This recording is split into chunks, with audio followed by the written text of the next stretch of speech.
I remember my tween years, watching Death Battle on the Lowdown, seeing two characters from similar backgrounds duking it out in a hypothetical situation.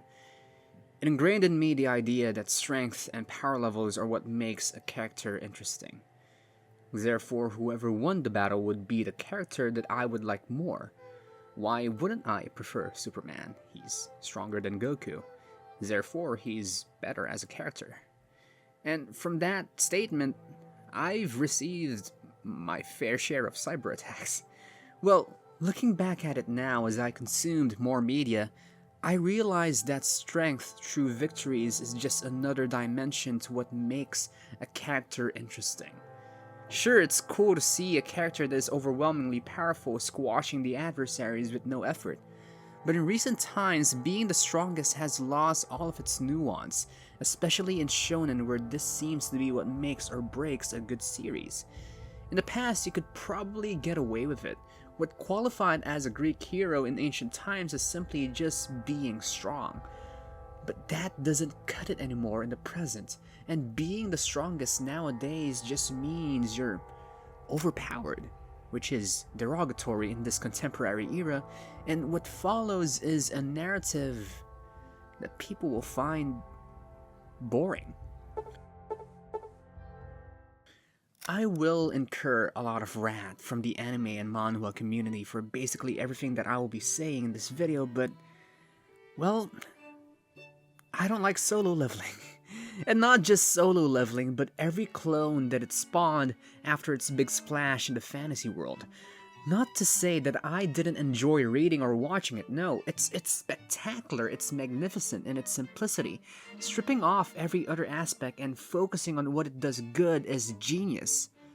But we have to admit it is not perfect.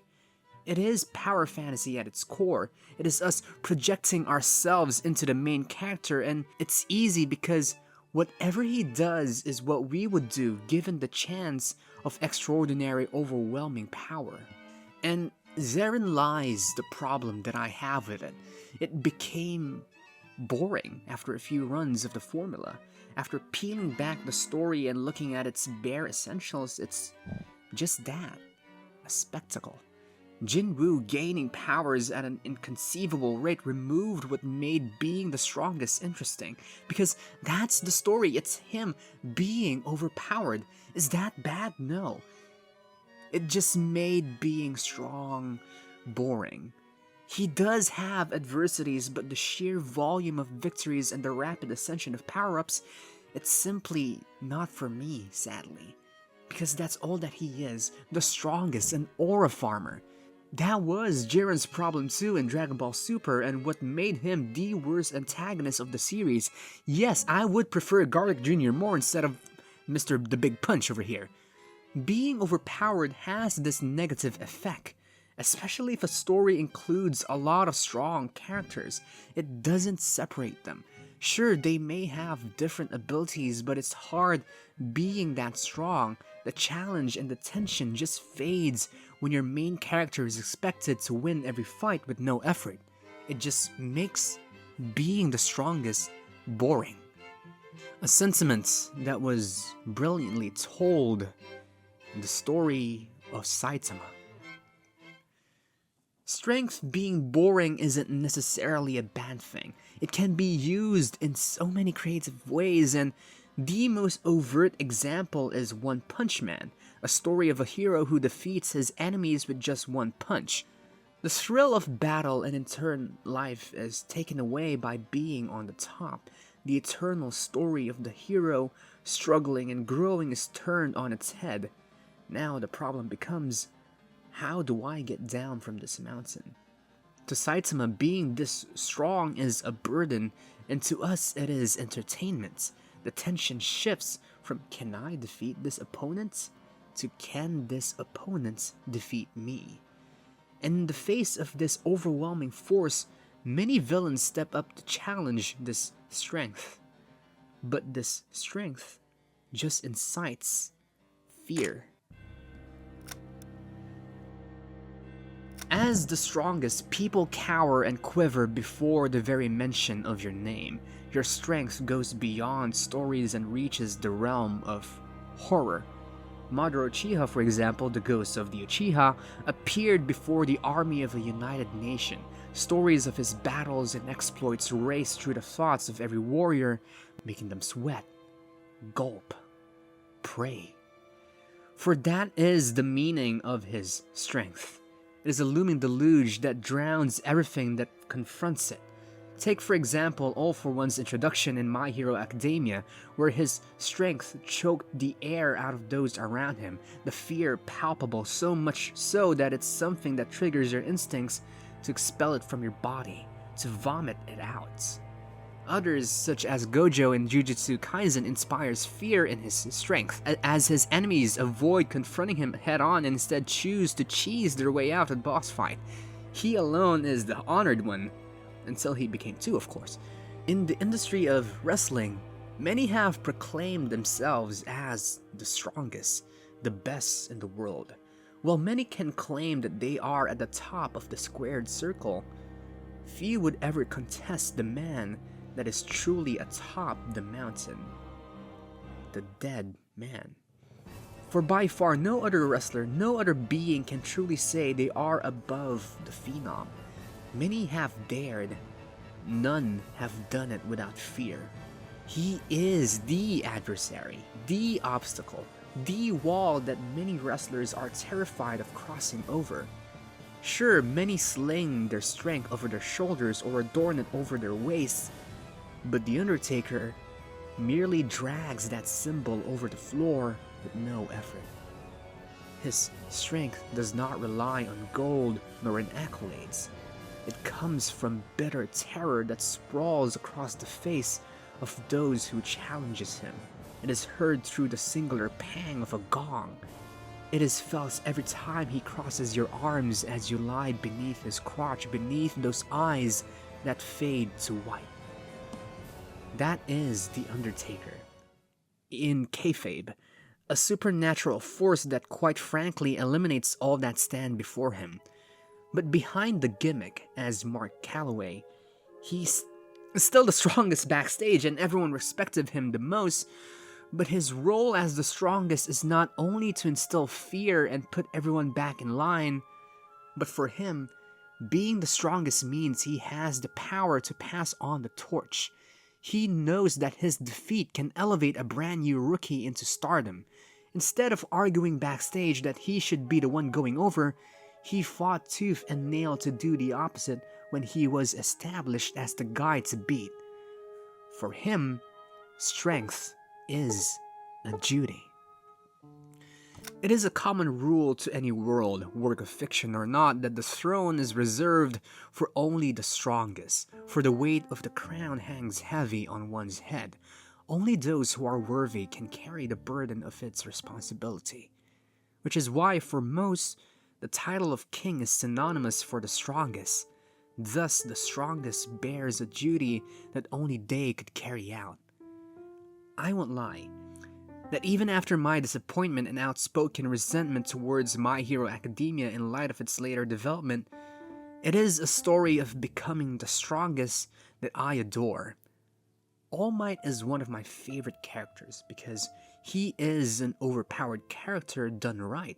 He was the strongest in the world of My Hero Academia, and the duty that he bore as the number one was being the symbol of peace. The deterrent for anyone that would dare to disturb that peace, something that he, in the course of the story, was struggling to keep. For so long, he had to bear that weight on his own, and even after spending everything that he had left, he held on to that duty as being the strongest, inspiring the generation that comes after to become the strongest themselves. However, things didn't pan out as smoothly as he would have hoped, for by the time he had to put down the crown, no one was strong enough to lift it. No one grew fast enough to maintain the peace he had built. What was left was a husk, a front that was placed to pull back the buckling sutures of prosperity. Still, in spite of the injury he bore and the rapidly filling hourglass, he fought. he continued to carry his cross, his duty, for that is what strength is to him. A gift that is meant for the protection of others. A gift he has to present to someone else.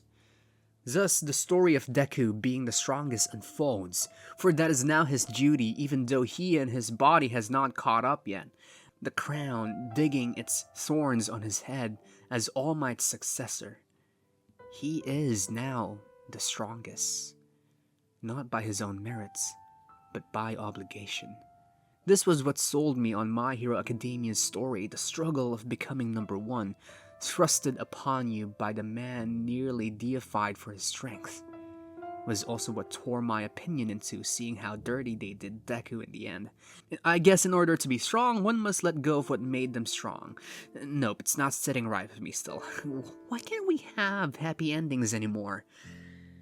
Another bittersweet example of the strongest shouldering the weight of an unbearable duty is Betty from Adventure Time. If you're not familiar or have not finished watching the show, you might be confused as to how the sweet little woman could be the strongest entity in Adventure Time. Well, by the end of the series, we see Betty, lover of the man that became Ice King, wearing the crown both literally and metaphorically, inside the belly of the strongest being that descended upon Ooh, Golb. Nothing was contending against the great entity of chaos. Not even the crown that supposedly grants wishes could wish the monster away. Hope was lost at that moment, until Betty found the only way out. To defeat the strongest, one must be the strongest. Her duty was sealed when she took on the form of the Red Beast. As the strongest, her only duty now is to protect the man she loves. A cross that only she could bear. I guess that is what strength and power does. It changes. It transforms. It is common in stories nowadays, the tainting power of overwhelming strength. The dark side suddenly becomes more appealing when the promise of domination is added to the contract. For the strongest, however, this transformation extends outwards, affecting the environment around them. To go back to Golb, his mere presence restructured the very foundation of Ooh, melding living beings together, and it brings out the chaos from every nook and cranny. Another such example of the strongest, albeit unconventional, is Richard Watterson, who reshaped the very fabric of reality by merely having a job. That to me is a character that can possibly stand up to beings such as Golb. I have said that the strongest morphs his surroundings more frequently. Transformation also occurs within them, their strength being the catalyst. In Hunter x Hunter, one of my favorite metamorphoses occurs to not just one character, but to two. Meruem the Ant King was the strongest being that was introduced up to that point. A mere gaze at this monster could turn even the strongest of warrior into a shriveled mess. Nothing compared to him. Every adversary, every challenge was mere child's play to him. However, his strength was not absolute. For even though he overwhelmed everyone in every aspect, he could not manage to best a frail, blind girl. Naturally, with his strength, he could crush this little girl without even a second thought. But instead of this, he restrained himself.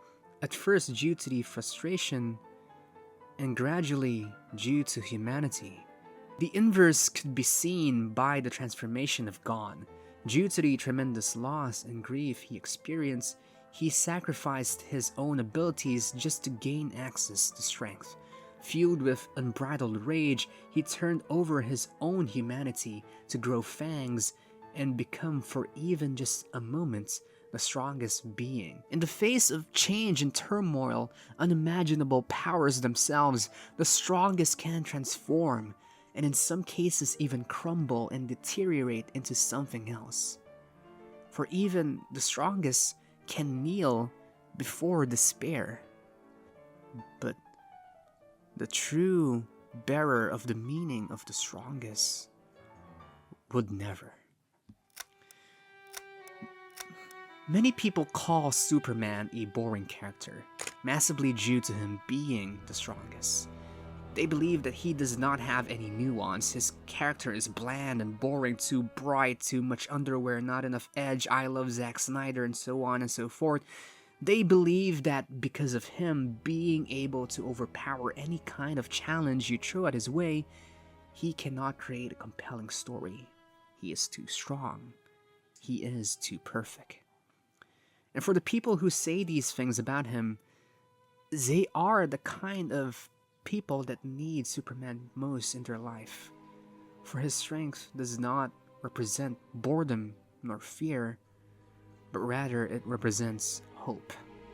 In one of my favorite stories, period, Superman goes on vacation, a day off as the headlines say, which understandably incited fear that this was an open invitation for criminals to run amok in Metropolis without Superman.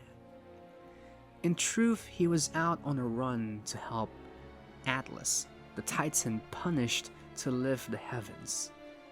At first, Atlas was skeptical, doubting if this farm boy would be able to handle it, doubting that he has the strength to lift the very heavens. Still, he handed off his burden to the man of tomorrow, who struggles to keep the weights on his shoulder. This in of itself was an incredible show of strength, to lift the entirety of the world and more. For anyone, this can be a case for Superman being the strongest. But that was not what made him strong, no. In the following panels, we see both heroes and the citizens of Metropolis helping each other out while Superman was away for a while, stopping crime and chaos as a way to repay Superman in their own way, to lift the burden of the world, even for just a tiny bit for their hero. And this is what kept Superman going. Through sweat and fatigue, he was able to keep the heavens on his shoulder long enough for Atlas to return. Coming back from attending the wedding of his daughter, which Zeus thought impossible because no one would ever be strong nor insane enough to carry that burden. Except for Superman, the strongest there is, lending his strength to anyone in need, even to those in the realm of gods.